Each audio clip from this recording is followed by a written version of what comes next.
Welcome to this week's podcast of Kicking It with Kidneys with your host, Cindy Barclay.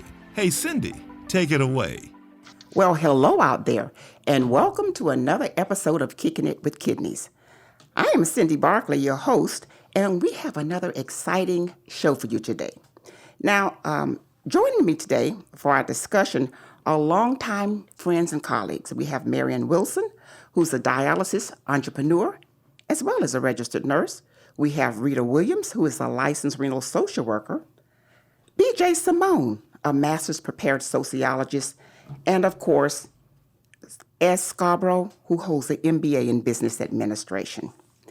Now, during the last episode, we talked about COVID-19 within the dialysis patient population. We ended it with Simone suggesting that maybe we should hear from a few dialysis patients. Simone? Okay, thanks, Cindy. Well, like you said, following up on topics we discussed in our last segment, we thought it would be a good idea to hear from real dialysis patients. So we asked a few to share their opinions and experience regarding the COVID vaccine. Let's listen. A word on the street with Simone. Have you had your COVID vaccination yet? I have. All right, so what was your experience and what were your side effects, if you had any? I actually did not have any side effects. Oh, you're one of the rare cases that didn't have any? Yeah, I had no side effects. Do you have an appointment scheduled for your second shot if you have to take a second shot? I've already taken it. You've already taken both of your shots. Okay. Have you shared your experience with other patients? No one's asked. No one's asked? Okay. Thank you very much. I just have a few questions today pertaining to COVID-19. Yes. Hayden, get down. Come back over here. Have a seat. You okay? Yes, sir. I'm sorry. It's here. okay.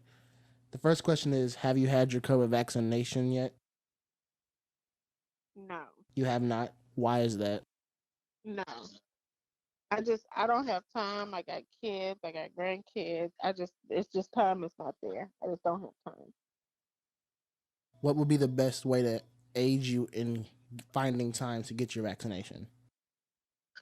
Can you come get me? Like if can't nobody come get me, like, I mean, it's the act of Congress to try to make time get there. I just don't have time. Well, okay then. Thank you very much, ma'am. Have you had your COVID-19 vaccination yet?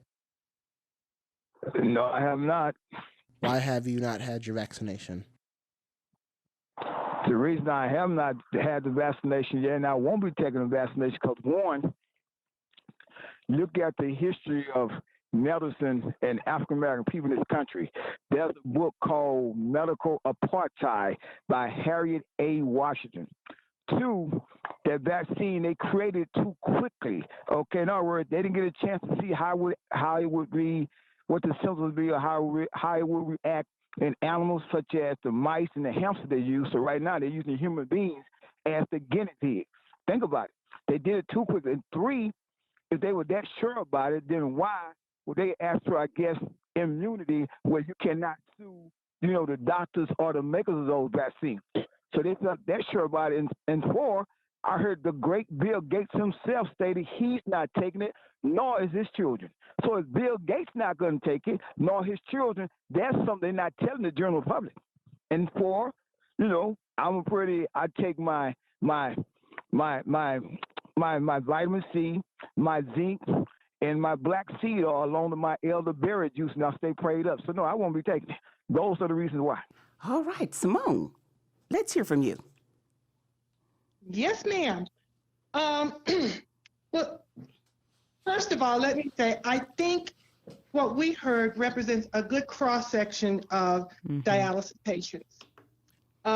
First, you have those who are committed to taking the vaccine and may not have any issues at all, or very minor issues.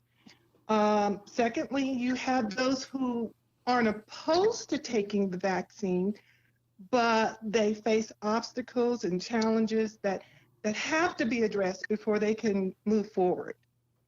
And then you have some who is very clear that their heart is fixed and their mind's made up. And I kind of like that song. Never gonna get it, never gonna get it. So, that's what we're looking at. But I think I actually did do a very surface research on what one of our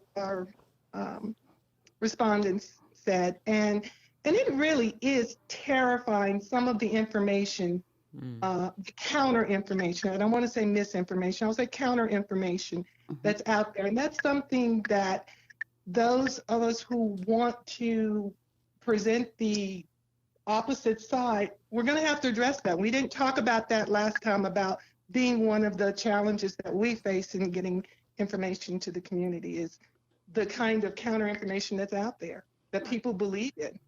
Okay, so this is what we know.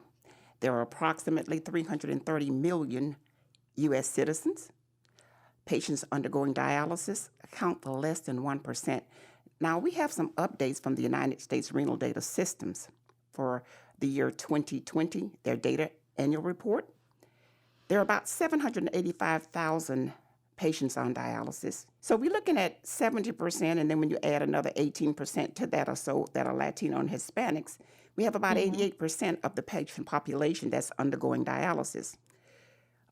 One would think that dialysis patients would have special considerations because of the in-depth medical management and the cost associated with that. Rita, give me your input on that. Well, for the Latino population, it's been especially deadly for our Latinos. Compared to whites, they're like 30% more likely to get infected with the coronavirus. When I was reading, the report said that Latinos were 6 times more likely to die from the COVID than their white counterparts. Latinos have been getting vaccinated at a lower rate. We're talking about 8.5% of the possible 18.5 of the overall population for Latinos in the United States. So those numbers are overwhelming. I mean, and the cost associated with it is just horrendous. Marion, you have a couple of dialysis units. What are we going to do about this, Mary? Well, Thursday, March 25. All right. We had a media statement released from Dr. Walensky. She is the director for the Center for Disease Control and Prevention. Her media statement was on COVID-19 vaccination at the dialysis centers. This just happened March 25. Really? The media statement addresses this very issue, where the Center for Disease Control will partner with the 2 largest dialysis providers in this country, Fresenius and DaVita, and some other dialysis centers to make the vaccine available in the dialysis setting. So I think that I'm very excited. So help is on the way. Help is on the way. Okay, so I heard what you just said, Marion, and I don't know, I'm having a hard time believing this because based on what I heard this morning, dialysis patients are in the 1B category, Sarita. How come we always have to be B? How come we can't be A? When you consider that it costs approximately $90,000 a year, United States Renal Data System said that they spent an additional $135, so it's $135K, while all these patients were undergoing treatments and hospitalizations that are associated with the COVID vaccination. Why do we always have to be the last ones? I mean, we should have been priority. These patients are immunosuppressed. They have a lot of underlying issues. And when you consider the Medicare budget, how come the dialysis patients weren't considered in the 1A category? Why we got to be number B? Well, I'm assuming that was established by CDC. And so I don't know why. I don't think it's right. But was it their intent? See, this is what happens. They gave a mandate. So was the intent for dialysis patients to be involved at that time? Because they're a sicker population. You're talking about 65 years old. You're talking about 65 years old and nursing home facilities and all this other stuff. So should not have dialysis patients been involved in that, since you have healthcare workers and frontliners that are working every day, why weren't they included in 1A? Why are we always the forgotten children? When are we going to get a seat at the table? Well, I'm really not sure about that, but I can tell you this. I got a seat at the donut shop because I can take my card, my vaccination card, every day, once a day, and get a free donut. That's why. Really? Yeah. Simone, and she's not even on dialysis. I was. like your guts. But she does fit some of the criteria. She is African American. Yeah. Well, dialysis patients have been falling through the cracks, and when it comes to the vaccine, and people are getting sick, they're dying, and no one's paying attention to that. Okay. Just like what you said. So that's why we're 1B. Yeah. Okay. Well, here's my take on that. All right. I agree with Yeah. all the points that have been raised. I think that indirectly, this patient population was serviced because of the other comorbidities that are there. I agree and with that. so I think indirectly, this. So like they're grouping them, you think they grouped them into other groups? Well, I think that when you look at the, I guess profile is a good Right. word, the profile, you will find that many patients many individuals that receive dialysis services, in one way or the other, they fit that profile. Well, the profile is immunosuppressed. Yes. The profile is that they congregate in large settings. That's it. The profile is that you have healthcare workers. They're going home. Dialysis patients, in my opinion, were a hot spot. They were what we call a hot bread spot where they can spread the disease. Yeah. They're going home to family members. True. They're going home to caregivers. I mean, is there any excuse for this? And the National Kidney Foundation, when you're speaking of advocacy, maybe I'll speak with them next week, but I'm wondering what have they done, because why is it now? And they're saying that about 16% of the population in the United States have received their vaccine. What do you think about those numbers, Simone? 15.6%. If you got 330 million, is that really 15 or 16%? What is that? Well, I guess the question that I was thinking as you were talking about being in the 1A, 1B, 1C category, because what you still hear is people who are in the 1C category, and they're feeling that they're going to open it up to, there's going to be an all call. The president just announced yesterday that by April 19th, 3 weeks from now, it'll be enough for everybody. Anybody who wants it, there won't be any limitations. So then again, we're not special. A special population of patients that everybody's making a lot of money off of. Okay. But were dialysis patients in the 1B category? Well, now they are. Did you not hear Marion say that? What did you say, Marion? The media statement that was released by our CDC director, Dr. Walensky, is that the CDC is now partnering. That's a major step, partnering with dialysis centers in an effort to reach that patient population and get those individuals vaccinated, the patients and the healthcare workers in that setting. Yeah. Well, we've known about these vaccinations since last year. When did COVID come out, Rita? Probably about February, March. Okay. Yeah. And so it's been a year now. Yeah. And we're just getting around to this sick population of people. Now, I understand that they're dealing in masses. And I really understand that the intent initially was basically to to get patients vaccinated in the masses. I think, and we're a COVID-19, Quality Dialysis is a COVID-19 vaccine provider since February. And we verbalized that, hey, we have our patients, we only want to vaccinate our patients. And then after we get our patients vaccinated, then of course we'll be happy to help the community at large. But this is what I was told, that, well, can you vaccinate 25 people every 30 minutes? That seems to be more lucrative to them, and they were more interested in that than the welfare of my dialysis patients. So I was very much offended What do you feel about that, Rita?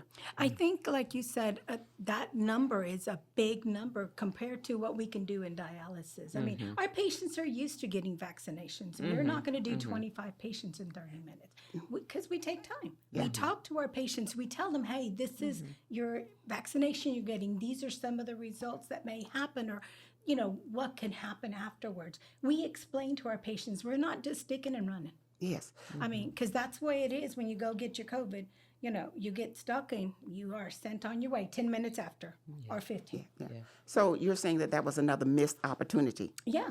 Well, Yeah. Ms. Wilson, I would say we've had a history of missed opportunities. wouldn't we? Definitely. Well, we do know these things, that dialysis is very expensive. Okay. Very. And I think as African Americans, what can we do? And Latinos, sorry, Rita. Definitely. Okay, Don't all right. forget us. What can we do to kind of assist our population of patients to get vaccinated and to do better as far as end-stage renal disease? Let me tell y'all something. The money going to dry up sooner or later. All this money that they're spending now, they going to want it back. Healthcare is very expensive. How are they going to? Don't think that this is a free ticket and a free ride. Nothing is free. Okay? We all know Right. that. So how do they cut costs usually? With poor people, okay? Right. With the underserved. They don't need as much. You see where I'm coming from? Now, we have some wonderful doctors, I we think. don't ask for much. I like that. We don't ask We don't for know. much. A lot of times we don't know. We don't know. Yeah. And that's part of all that education that we need to get that in our communities. Share the wealth, share the education, So, yeah. BJ, you're a sociologist. Can you tell me what we can do to improve or to change the mindset of minorities? We deserve a seat at the table. We definitely do. We participate. How do we get our people, the minorities, to get more interested in participating and being concerned about their overall well-being? Well, and I think the issue here also is it's such a broad issue. We're talking about one point of it, which is the healthcare. Right. But there's so many other areas that, and I agree with you. We talked about this earlier. It is a limited time offer. It's not going to be here all the time. Right. But there's so many things that we have been neglected and that piggyback on each other. You heard our respondent talking about transportation. Right. I'll get it, but you're going to come pick me up? Yeah. I need somebody to take care of my kids and my grandkids. Then there's housing, and there's medical care, and there's jobs. There's institutional racism. There's so many areas. What was it? Is it Carbondale, Illinois, where they're giving reparations for the years of housing discrimination? So when we talk about how can we get our people of color to step up, they are there's a voice.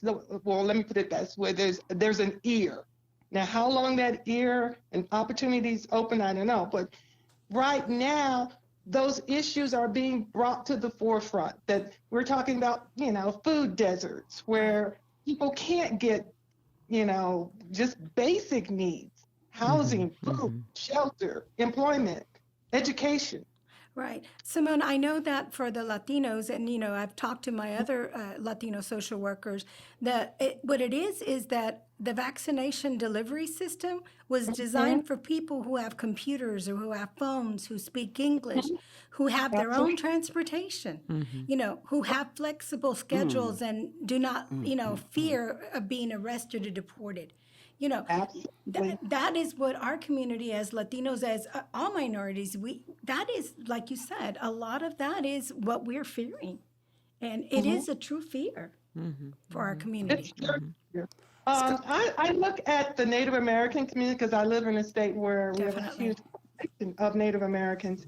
One of the things that's helped, particularly in the Navajo Nation, because that's the largest Native American community, they were advocating early on. Plus, they are also in an environment that facilitates. They are important. They have a voice. They have Indian Health Services. Right, definitely. That go into the homes So they go into the homes to provide these services. And there's something that you were saying, Cindy, is with the dialysis community, you already have the resources, you have the facility, you have the personnel to administer it. Now is going to be the time to strike when they're opening it up. Before, they were stepping out on faith. I truly believe they didn't really know how much vaccine they could produce. They were just kind of going on a wink and a prayer. I think we'll be able to have this many. Now they know. They brought in other pharmaceutical companies to help produce it. They know they're going to have it on hand. But the key part is who gets to distribute it.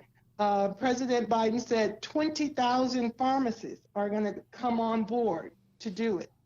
Pharmacists. Here we go again. Pharmacists. So pharmacists. Okay, think about it.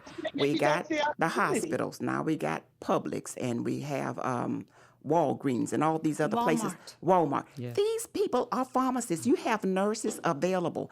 By the way, I went to take my second shot about a week ago. And so I thought it was a nurse. So I sat down and I says, all right, sister, I'm a nurse as well. Make me proud. And when I got up and went to sit down to wait my 15 minutes for observation, a friend that was with me said, now, that was a medical assistant. I said, what? She said, that was a medical assistant. I said, oh, well, I like medical assistants too. I said, but I should have thought about that. They're not using registered nurses because we have a shortage, okay? Right. Now, granted, I looked after that to see that the registered nurses were in strategic places, okay, so that if someone had a reaction, okay? So there's some money in this. Scarborough, you mentioned that the reason why dialysis patients are not getting vaccinated is because there's no money in it. Do you still believe that? Yes, I do. Well, you haven't changed your mind after all the data, so you don't feel like they're interested in us? I think they're interested, but the volume is not there. When you look at what is happening locally in town, these places like the stadium, and when they did the vaccines for the teachers, their plans were to do like 13,000 in one day. Right, but don't you know that the Medicare budget is 15% of the national budget? Don't you know they know where these patients are because they're spending an average anywhere from $31 to $35 billion a year on chronic kidney disease. The population may be small, but there's a whole lot of money flowing through that.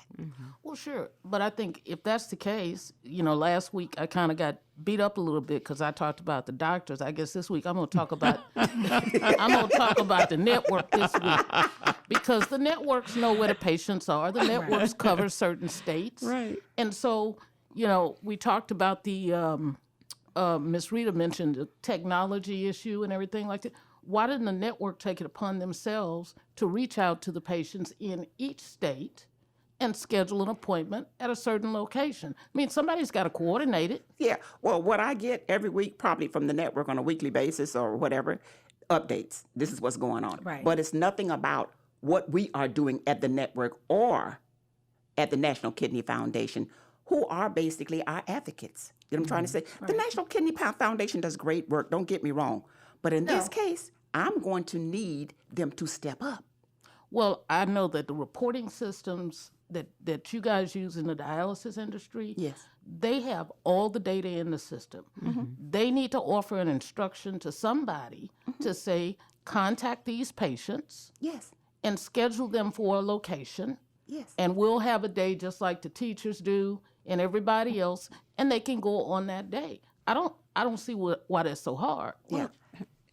Here's my take on that. I agree with you that the networks have all this information, and I stand on the thought that because they have the information and they've made that information available to the CDC, that is why we're now able to form this partnership and target this patient population. I disagree. You know what's interesting? That the medical people, we're always here at the front line, all right? Yes. we didn't have a choice. You had nurses that died. You had doctors that died, along with patients, okay? Now, the data has been there. So because CMS has contracted with Network 14s and all the network to get this data out there and get the data to them. So then if you're working in this setting 24/7, this is what you do. I'm talking about a life here, okay? And I hear what you're saying. And that's because people have been complaining. I have been complaining, and others have been complaining. Why aren't doctors? I have had, let me tell you, I have had doctors that were doing PCC, and they're asking, well, has the patient been vaccinated? And they are livid. They are upset. They're like, why haven't these patients been vaccinated? Who's doing so-and-so? Well, who do we look to? We have people that basically provide oversight. You know, that's just like me being a parent at home, okay? I have to make sure that my children are taken care of, okay? We are their children. So the dialysis patients basically are monitored, you know, on a daily basis. So I don't understand how is it that they miss this, the sickest population of patients. I don't think they missed it, though. So are you saying they've just been bad parents? They've been bad parents. Well, they can get back I on don't track. think They they can get missed back on it path. because Right. here's the thing, you know, prior to the current administration coming into place, you know, taking office, this just vaccines for the public in general was not a priority. And so I applaud the efforts of the current administration. I think this team hit the ground running, and they've been running since. They did. And I think that, you know, the information that was provided to them from the network, they have taken that information. They have identified, hey, this is a hot spot. We need to address this, and here's a way to get it done, and a way to get it done fast. So, you know, I think that I think they got the message, and I think that the actions that they're taking are appropriate. Well, I am glad. Now, I think they're appropriate. Timely is a different thing with me. Yeah. Appropriate, you're right. Timely, Yeah. the hospitalization rate among blacks was more than 2 times. This is from the United States Renal Data Systems, okay? Was more than, 2 times higher than the rate among whites, okay? And this disparity continues and continues. Let me give you 6 of the states that has the highest population of renal patients. Now, the reason why I'm concerned about this is because everybody's talking about we're going to run out of money. We're going to run out of money. The young people are worried about we're going to run out of money. I'm saying that Medicare, 15% of the national budget, renal patients are already at 7%, 7 or 8%. They're climbing. Texas, the highest rate of dialysis patients. The next state, that we're going by networks. All of these states have network. Network 6 has Georgia, North Carolina, South Carolina. Network 18, South California, 84,000. Indiana, Kentucky, Ohio, Network 9, 71,000. Florida, a little over 68,000. New York, 62,000. Now, that's just 6 of the most prominent states. Now, this is where your masses of people are. Right. Okay. And our minorities are. Minorities are. Okay. So this is what I'm saying. It's not that I'm trying to blame the network. I know that they've made a 100% face about. Okay. But I think my issue is this. Why are we always the last ones to get a seat at the table? Sarita? Well, I want to go back to this because we're talking about who to blame or what have you. Now, well, we're talking about who to blame, but we also are looking for, as Marion would say, she thinks they're doing a wonderful job. So we're looking at what has been done, and then we'll talk about where we can go from here. Okay. But this is just something I want to point out. Now, to my knowledge, the networks all have emergency plans. Yes, they do. Yes. And so, since I'm not researching that, I want to know, was there a plan in place? In Texas, of course, everybody has a plan for hurricanes. We don't see these kind of pandemics often, but at the point in which we were advised of it, January, February, March area, what actions were taken by the network to begin to structure an emergency plan, send that up to the CDC, and say, hey, this is what we need? And so kind of throw that out there because you guys would know more about that than me. Yeah, there was guidance. There was guidance that was provided to the dialysis centers on how to handle the patients that did test positive for the virus. Protocols. Yeah, Okay. protocols. We're talking about protocols versus policy now, because it should have been a policy that the dialysis patients got theirs first, along with them 65 and over. And that's exactly where I'm going with that. Now, and my question is, while the shot was being developed, the various ones going through the testing phases and stuff, did a policy get developed by the networks in order to get their patients prioritized? No. We haven't received anything. We haven't received anything. And that's why in future shows, we're going to have call-ins for patients that are, can kind of update us on things. There are a lot of things that we have to talk about renal disease and renal failure. Simone, when we're talking about masses in population of people, I want to go back to why is it that we as minorities appear to be so complacent about what's needed, but then we expect, you see, I think one of the things our government has done is basically we keep giving out fish instead of teaching minorities how to fish. People become Pardon? People have become dependent on the government to provide for them. Yeah. And that can be dangerous, because then you only get what the government wants to provide for you. And it goes back to what we said earlier. And you settle. Yeah. Because you think that's all you're entitled to. We don't ask. We don't ask because we don't know to ask. You don't receive because you don't know what you don't know. You don't know what you're missing. So, especially if all you're concerned with is your basic needs for survival. Do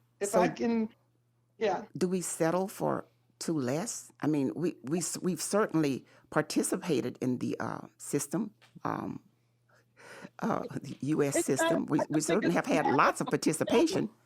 It's a matter of settling. It's a matter of fighting just to get the basics. And I think, like you said, Simone, we do settle, but it's time for us to take control. It is. Yes, It is time for us to go back to our grassroots and how to get that information out, correct information.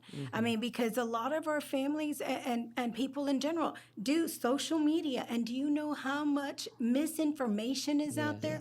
So it's important for us to go back to basics. Just like you said, go back to basics and go back out there and give out that information to our minority communities. Get the churches back involved. Get, people in the community in general, lay people to get that information out there. We need to take control and stop settling. We do. And I think we need to also really tap into our younger people. Yes. We do. We need to get them involved.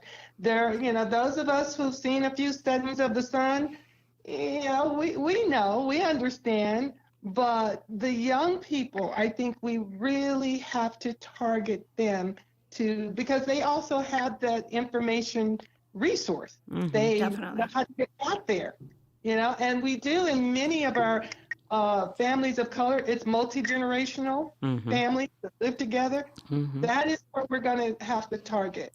And that is true. Very true. Our young people do know that they have to protect our elderly in our homes. Like you said, we are multi-generational families living together.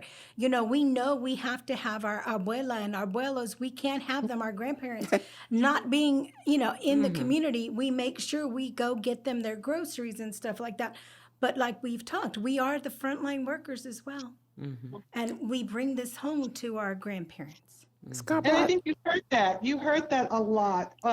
If you listen to people throughout the past year, you would hear the concern that they had for their grandparents, for their parents they didn't want. And some of the most heart-wrenching stories were those families where mothers, fathers, grandparents were wiped out. Definitely. You've seen a lot of that. Scarborough, you had something to say on the subject matter. Oh, I was going to tell Miss Rita. She brought up the churches, and last week, Miss Rita, I got disfellowship from the church.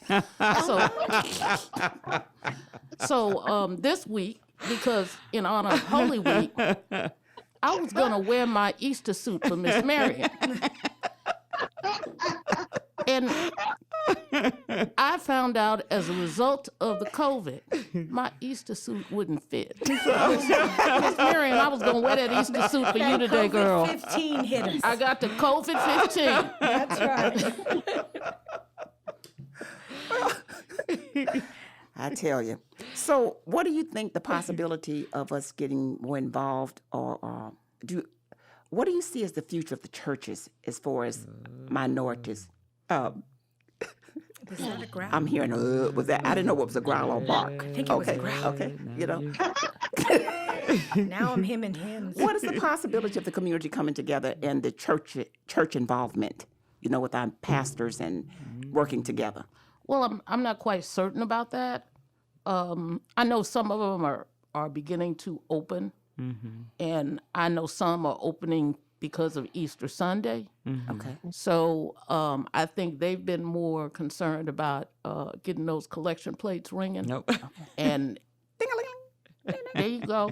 And trying to get people back in church. I honestly don't even think, and I know we're talking about dialysis, but just as it relates to churches, it's going to be a new day because people don't have to go to get the word anymore. Now, that may not be what the scripture says. We won't get into that. But if it's a convenience to where you can stay at home, then I'm going to have some fellow members come on back to bedside with me, and we're going to be hearing the sermon from Reverend Sheets. But you know, now they've made it so convenient for you to give your donation, you know, because you can do it by app. See there? Right. Rita is saying you can give your donation online. Yes, you can. Okay. And I bet you a lot of you're right. a lot of our minorities that are not that astute with these devices, somebody has trained them to give those donations online. Okay. So that's the first part of the sermon. Oh, okay. Right. So why is it then that everybody, they can't come together? As you said last week, Simone, that the church has been the backbone of the minority community for so long, and now it seems like we can't get it together. We just can't get it together. What do you think we should do? Should we reach out to the ministers in the community? What do you think our obligation is as U.S. citizens and minorities? I believe, just like Marion said, it's a new day. We're looking at things before. Part of the power of the church was the ability to draw huge numbers and to congregate. And that's not an option, not in the dynamic's different. You know, people can turn you off, can turn the pass off with a click, you know, or as you said, you were a captive audience. And so it's going to be different to see how COVID has affected just the structure of the church. Right.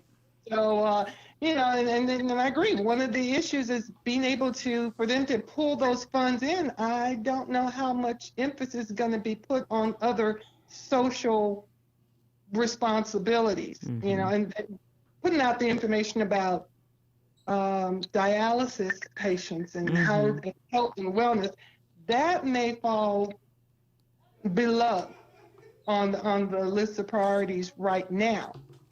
They're just trying to get people to come back to church. So going back, I'm sorry, Simone. So going back to what Cindy said, the responsibilities coming back to some of our dialysis, you know, we have the social workers and stuff like that. And the patients already there, like you said, our patients trust us. We've built that trust, you know, with our patients, telling them what's going on. So I guess, like we were talking about grassroots, we're going to have to come back and rely on ourselves. And, you know, to get that word out and talk to our patients and let them know, you know, because there's so many myths out there about these vaccines. I mean, I think the funniest one is, it going to change my DNA? Oh, yes. Oh my. I heard that. And I also think that it's propaganda. You know, it's been out there now that African Americans because of the Tuskegee. Now, we had one of your, the guys that was, when we did the video, he mentioned that the mistrust that they have in the African American community regarding the Tuskegee experiment, you know, but that's propaganda too, in a sense that, okay, everybody does not believe that. So if you have, I think you had some statistics on how many whites and how many blacks and how many other Latinos, have actually had the vaccinated. And my issue is, as it was then, we still have the predominantly 60-something% white folks that are getting the vaccination. And Okay? it's still, like you said, it is 60%. We are, you know, the Latinos were like at 14%, and it went lower. I mean, we were higher than African Americans. Yeah, and African, about 5 or 6%. Yeah. So, yeah, we were not even at half, though, compared to our white counterparts. Yeah. So, Let me ask you a question about the dialysis patients and getting their shots, because Rita mentioned earlier a lot of them are not technologically savvy to even schedule the shots. Right. Is anything going on where there's someone in the facilities that will assist them with getting the shot scheduled, even if the shot is not available in the facility? Marion, you can answer that. Have they provided any resources for you to hire extra people to? No. And, you know, here's been my experience and my observation. The people that want the vaccine have received the vaccine. have found a way to do it. They have reached out to family members or some other individuals to facilitate their efforts. And bottom line, those that wanted to be vaccinated are vaccinated. So would you say of your population of people that you service, what percentage have not gotten the vaccine? In the area of about 30%. Okay. Yeah. Well, your numbers are better than mine, and mine are at home. However, but you know, we have also less you incidents at home. You with- need to with consider COVID. the geographical location too. I think that's a factor as well. Right. So yeah. So that when you're talking about geographical location, those rural communities, Suburban okay, areas. yeah, you know. Oh, you were talking about The suburban areas. okay. Yeah. Well, the folks down in the wards, Right. okay, Yeah. have not gotten it, don't know how to get it, and nobody's coming out there to say, okay, this is what we need to do. That's why I brought up churches, Scarborough. That's why I brought up other resources that we can use. What happened? There was a time when minorities would get together and we would all have a feast at the table. Even if we didn't have a seat, we could pick up the Not crumbs. now, yeah, keep that Here's mask something, on. guys, Yeah. that we used to that we do. Hey, here's something we used to do, 6 feet. and I know it was sponsored by churches, but the old health fairs. Health fairs used to be something almost every church would sponsor. Yeah. They cut programs. They cut, the government cut programs. They cut programs. That's true. They cut That programs. is true.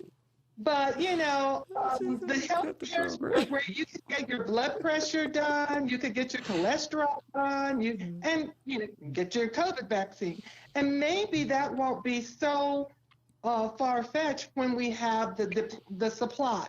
Yeah. You know, once they generate enough supplies, because the way the average person is led to believe that in 3 weeks, the floodgates will open. You just be able to get your COVID shot wherever, but They're still it's going to still have to stand in line, make an appointment. Yeah. True. You know, then there's the difference than what would happen normally with just getting your flu shot. Definitely. You know, though, I think one of the things that we're missing, and we talked about this in the first episode again, is how much of this is tied to money. And so if I can use the census as an example, okay? Well, when the census got going, even though it was run by the Census Bureau, they contracted with groups and individuals to get the census actually going on the streets and stuff like that. Targeting certain areas. That's Right. why we have to have the problems with voting now in Georgia and how they've changed the laws. Correct. Okay, so that's back to my point. You know where we are. But Why they does haven't it- given the church any money. Oh, Well, come Come on, tell the truth. Well, that's true. Yeah. They partnered with different people. Yeah. And so like and then- hospitals and Publix Yeah. and Walgreens and all of these. Now, granted, all of these industries or whatever, they do a great job. But the bottom line is that you don't see a lot of these in our communities. We don't have these stores in our communities. We don't have a whole lot of Walgreens in our communities or pharmacy. Is it CVS? CVS. They're not in our deep rooted communities, you know. Now, there's some issues there with us sometimes. You know. And you know what? I think also that we're running into people are going to start thinking, well, you know, because they hear, well, we're trying to get to herd immunity and we only need to get to so many. So people are going to say, well, once so many people get it, I won't need to get mine. Yeah, well, if you have cardiovascular disease, congestive heart failure, and other comorbidities, conditions that have, you know, life-threatening, you may want to think twice before you assume But that's what they're thinking, Cindy. I had a family member who has allergies and other things, and so she is opting not to get it because she thinks it's going to make her sick. Right. Wow. And that's why it's like we said, it's important to get the correct information to the people, like Simone says, in the streets. We need to make sure that they're getting the correct information, not this diluted stuff. You know, Marion, you just mentioned, you know, you're an advocate for the new establishment, and they are doing a great job, the new administration, and they are doing a great Uncle Joe.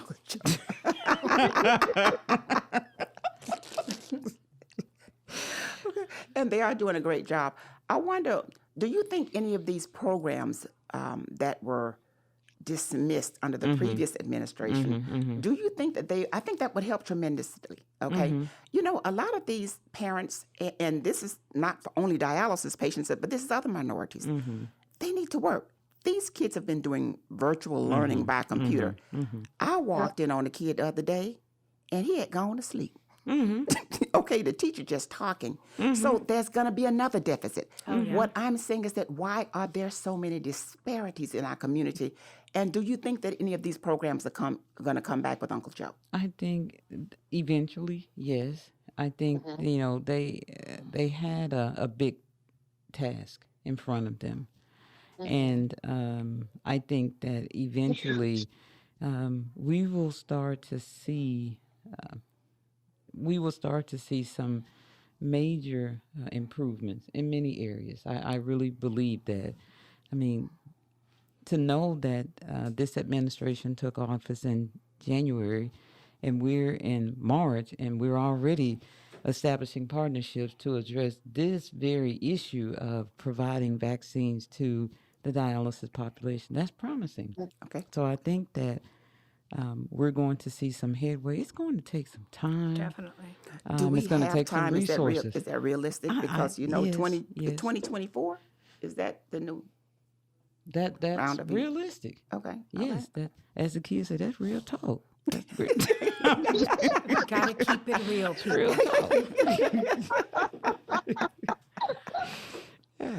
So you think that there's some light at the end of the tunnel? I absolutely think there's some light at the end of the tunnel.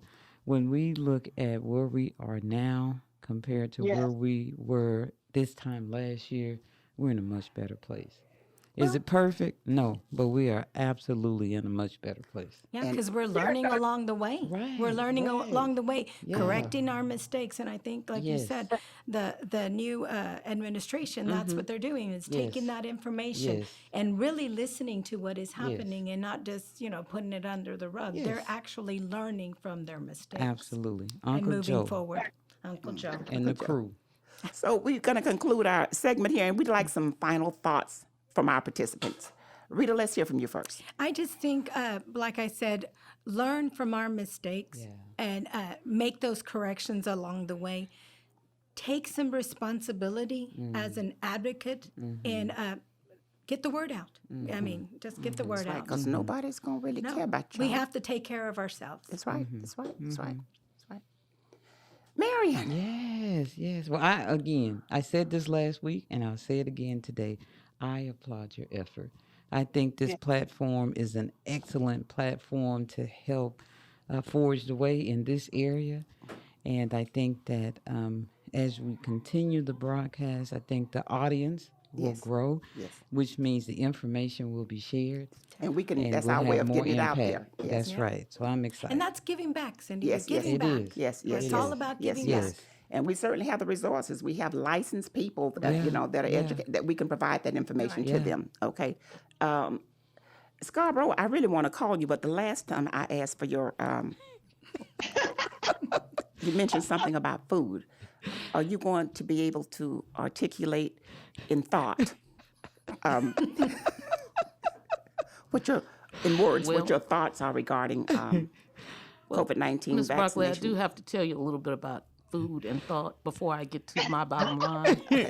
Now, I tell you, when I was leaving here today, I was taking my COVID card and going to the donut place to get my donut. But in honor of dialysis patients and people like you guys who are the real people behind the scene, guess what I'm going to do today? What you gonna do? I'm going to go to the donut place and get me a sugar-free donut. Thank you. That's going to be nasty. Don't waste that energy on eating sugar-free. Are you going to ask them? You know, I know you're kind of, I was going to say cheap, but should I use what was the word? Frugal. Okay. I know you're on the cheap side, but will you be getting that donut free of charge? And are yes. you? Oh. It's free. One With per your day. card. One per day. With your your card. card. With your card. Okay. That's right. So I have to go by the place once a day. Okay. Now your thoughts, please. On my thoughts. Okay. I think this has been a very helpful discussion. And I hope that the listeners, like I said last time, really seriously think about getting the shot and understanding it's for their health. It's to keep them around. You know, I don't want to say that, I mean, everybody has an expiration time. Yes. But we don't have to help ourselves check out the door quicker. True. That's right. Very true. Very true. BJ. Yo, I think I'm going to keep it simple because I think that's what people on the street need is keep the message clear, keep it simple, keep it consistent. By the way, that Bill Gates segment, that Bill Gates conversation that we had, did you do any research on Bill Gates, whether or not he's taken the shot? I did not. I did see there were other things. Like I said, Bill Gates was talking about how the processing of the vaccine, but I'm going to leave with this. The one thing that I did not see is where Bill Gates is on dialysis. That's right. All right. Thank you. Thank you, Simone. Clarify. That's all I got to say about that. Thank you. Hey, Simone. Simone, I just want to let you know one thing also. That donut deal is nationwide, so you can get you a donut even though you're not here with us, okay? You know what? When Cindy sidetracked me by asking me my final thought, because that was my final thought. I want to know what place is honored at? What place is honored at? Well, Cindy, I think we should hit up the donut shop. Yes. It's free. You need to text me what shop that is. That's right. I most certainly do. I appreciate it. Oh, my. Well, thank you for joining us for another segment of Kicking It with Kidneys. We look forward to you joining us next week with Rita, Marion, BJ, and Sarita. Have a great weekend. Well, that's it for today. Thank you for listening to Kicking It with Kidneys with your host, Cindy Barclay. See you next week. The views expressed on this podcast are educational and opinion-based. These are not medical doctors.